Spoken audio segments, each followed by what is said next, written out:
2024 జగన్ ఓడిపోవటానికి చాలా కారణాలు ఉన్నాయి. అందులో ఒక ముఖ్య కారణం సొంత కుటుంబ సభ్యులే తనకు వ్యతిరేకంగా మాట్లాడుతూ క్యాంపైన్ చేయటం. ప్రతి కుటుంబంలో గొడవలు సహజం.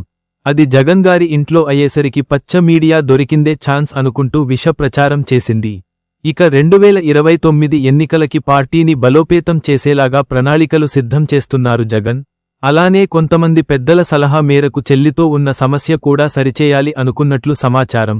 వైఎస్ఆర్ సన్నిహితులు జోక్యం చేసుకుని జగన్ షర్మిలని కలపటానికి అన్ని ప్రయత్నాలు చేశారు. అవి ఫలించాయి. త్వరలో వైసీపీలోకి షర్మిల రాబోతున్నట్లు చెప్తున్నారు.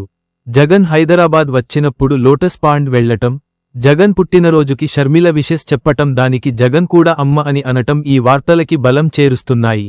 ఐకమత్యమే మహాబలం అన్నారు పెద్దలు. ఇప్పటికైనా ఎవరి మాట వినకుండా అన్నని అర్థం చేసుకుని మళ్లీ కలిసిపోతే అంతకంటే ఏం కావాలి.